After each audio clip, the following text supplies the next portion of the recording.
vida e prognóstico.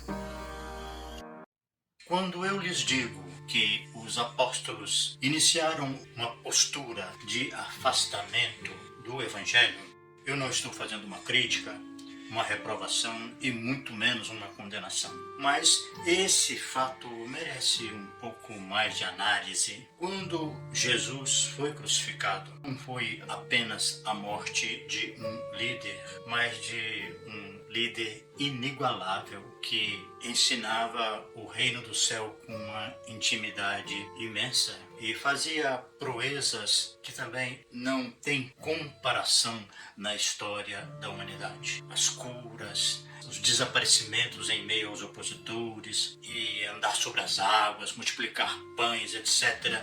Tudo isso ele fazia com extrema naturalidade. Então, a morte de Jesus implicava na perda dessa liderança sublime e, ao mesmo tempo, uma maldição terrível, porque os sacerdotes e os fariseus que acabaram impondo essa derrota ao Cristo e a sua morte, tinham agora um argumento muito forte. O escrito de Moisés, que dizia: maldito para sempre todo aquele que for pendurado no madeiro. A partir daí, os apóstolos, ainda amedrontados com aquele desfecho de violência e crueldade, fecharam-se, escondidos numa casa, portas e janelas fechadas, e mesmo assim Jesus se manifestou para eles com toda a sua lucidez. E quem estava ali era ele mesmo, pedindo a Tomé que tocasse nas suas chagas. Daquele dia memorável em diante, eles entraram num dilema e, com um meio ambiente muito hostil para qualquer realização por parte deles, eles retornaram à pescaria. Foi nessa atividade que Jesus os procurou mais uma vez, numa demonstração de paciência inesgotável, convidando-os para retornarem ao trabalho. Foi naquela ocasião que ele fez uma sessão terapêutica impressionante com o apóstolo Pedro e que as 3 afirmativas do apóstolo dizendo que amava Jesus Cristo neutralizavam as 3 negações que ele havia cometido durante o julgamento de Jesus no templo. Aí sim que eles retornaram ao trabalho apostólico. Foi resultado de uma ação objetiva e palpável de Jesus Cristo. Mas eu imagino que havia ainda muito temor por conta da condenação de Jesus Cristo. É possível deduzir que eles se uniram num local, porque a união faz a força, e ali, na chamada Casa do Caminho, eles iniciaram a sua colaboração pautada nos ensinamentos do Cristo. Se isso promove a oportunidade de levar adiante todo o que eles tinham amealhado de conhecimento, de experiência no apostolado com Jesus Cristo, ao mesmo tempo implicava num germe de distanciamento do Evangelho, porque a sua doutrina se baseia prioritariamente no eu. Por isso ele mandou os apóstolos no treinamento 2 a 2, não mandou em grupo e nunca criou alguma instituição ou algum local para o seu trabalho. Quando os apóstolos tiveram essa iniciativa, eles passaram para o lado feminino do ser humano, porque todos nós somos masculino e feminino, mas a doutrina de Jesus é predominantemente masculina, porque é do Filho do Homem. Ela tem os traços, as características e toda a dinâmica centrada no eu. Trabalho a partir daí, que se faz em parceria, em grupo, em família, em instituição que congrega um número acima de 1, ela pertence ao feminino.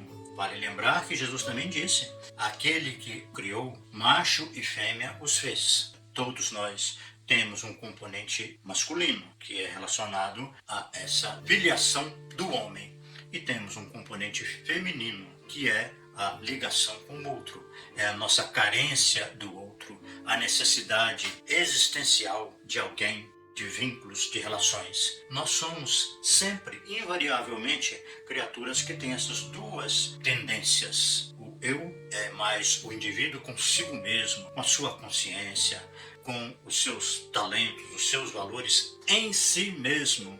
E, é claro, na sua relação com Deus. Então, quando os apóstolos se juntaram para realizar a tarefa, eles saíram desse eixo masculino e foram para o feminino, e cada vez mais isso proliferou nas ações e na manifestação do cristianismo no mundo. Em contrapartida, para a maldição que se colocou na figura de Jesus Cristo, eles começaram a exaltar continuamente o nome de Jesus Cristo, o trabalho dele, até que, por fim, acabou acontecendo a deificação de Jesus como sendo Deus. Mas o Evangelho nos diz claramente que vós sois deuses, todos nós somos filhos de Deus. Então, essa distinção especial que começa lá no Evangelho de João e prossegue depois nos Atos dos Apóstolos e nas cartas, é uma distorção aí já mais significativa, porque coloca Jesus numa glória e que ele merece, porque revelou todos os talentos divinos que existiam em sua alma.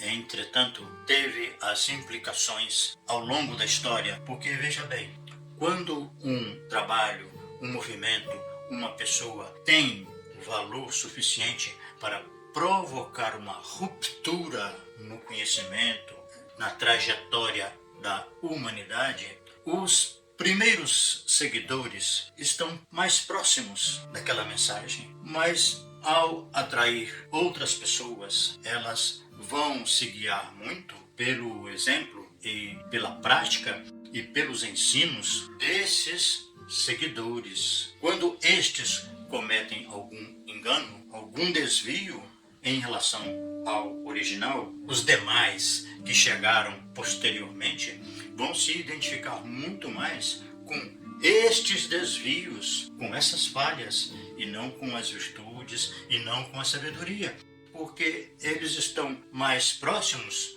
dos enganos do que da essência, da virtude e do conhecimento em sua profundidade. Por isso que o pequeno desvio dos apóstolos, com o tempo, adquiriu proporções incontroláveis.